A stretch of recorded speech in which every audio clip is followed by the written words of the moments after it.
రాష్ట్రంలో రాక్షస పాలన కొనసాగుతోందని ఆరోపించారు కాంగ్రెస్ నేతలు. నల్గొండ ఎంపీ గుత్తా సుఖేందర్ రెడ్డి ఇంట్లో జరిగిన క్రిస్మస్ వేడుకల్లో పాల్గొన్నారు. ఇతర పార్టీల నేతలను భయపెట్టి టీఆర్ఎస్ లో చేర్చుకుంటున్నారని విమర్శించారు. ఎమ్మెల్సీ ఎన్నికల్లో టీఆర్ఎస్ కు మెజారిటీ లేకపోయినా అన్ని స్థానాల్లో ఎలా పోటీ చేస్తోందని ప్రశ్నించారు. తెలంగాణ కోసం పోరాడిన రాజగోపాల్ రెడ్డిని ఎన్నికల్లో గెలిపించాలని స్థానిక ప్రజా ప్రతినిధుల్ని కోరారు.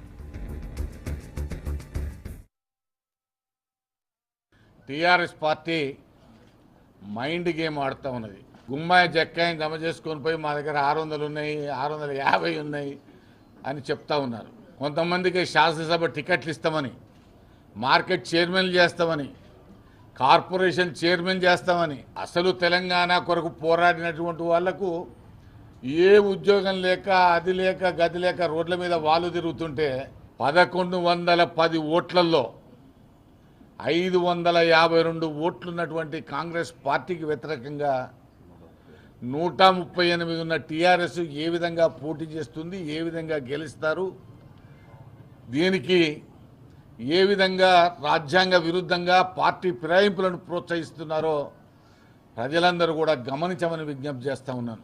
138 ఓట్లు కూడా లేనటువంటి టీఆర్ఎస్ పార్టీ ఏ నైతికత ఎన్నికల్లో పోటీ చేస్తా ఉందని అడుగుతా ఉన్నాం.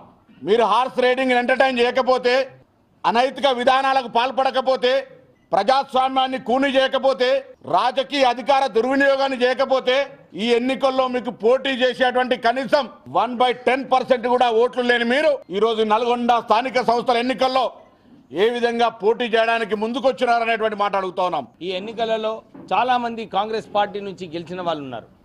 552 ఓట్లు కాంగ్రెస్ పార్టీకి పడాలి. వీళ్ళందరినీ కూడా ఇదే అపీల్ చేస్తున్నాము. మీరందరూ ఈ విషయం దృష్టిలో పెట్టుకోవాలి. రాజగోపాల్ రెడ్డి గారు తెలంగాణ గురించి కొట్లాడినారు. చిన్నప్ప రెడ్డి గారు ఎప్పుడు కూడా తెలంగాణ కావాలి, తెలంగాణ గురించి కొట్లాడతా అని చెప్పి ఎప్పుడు కూడా ముందుకు రాలేదు. మా ఎంపీ సుఖేందర్ రెడ్డి గారు వ్యతిరేకంగా కూడా తెలుగుదేశం పార్టీ నుంచి నిలబడడం జరిగింది. చాలామంది టీడీపీ నుంచి ఎవరైతే వెళ్తున్నారో టీఆర్ఎస్ పార్టీకి వాళ్ళందరూ కూడా ఎప్పుడు తెలంగాణ గురించి కొట్లాడలేదు. ఒక అవకాశం వచ్చింది. కాంగ్రెస్ పార్టీ ఎంబ్లం పైన గెలిచిన వాళ్ళందరూ, సానుకూల పార్టీ వాళ్ళందరూ కూడా ఈసారి రాజగోపాల్ రెడ్డి గారికి ఓటేసి గెలిపిస్తారని చెప్పి మేమందరం కోరుతున్నాం. అధికారాన్ని అడ్డం పెట్టుకొని మెజారిటీ లేకున్నా సరే, నైతిక విలువలు లేకుండా అభ్యర్థులను మభ్యపెట్టి, బెదిరించి, ప్రలోభాలకు గురి చేసి, చిత్రహింసలు పెట్టి ఓటర్లని మా పార్టీ కండువ కప్పుకొండ్రి అని చెప్పి రకరకాలుగా వాళ్ళు ప్రయత్నం చేస్తున్న సంగతి మన నల్గొండ జిల్లా ప్రజలందరికీ తెలుసు. గతంలో నేను తెలంగాణ చేసిన పోరాటాన్ని దృష్టిలో పెట్టుకొని, ఒక పార్లమెంట్ సభ్యునిగా చేసిన, నిజాయితీగా పనిచేసిన సేవలను దృష్టిలో పెట్టుకొని పార్టీలకు అతీతంగా అందరూ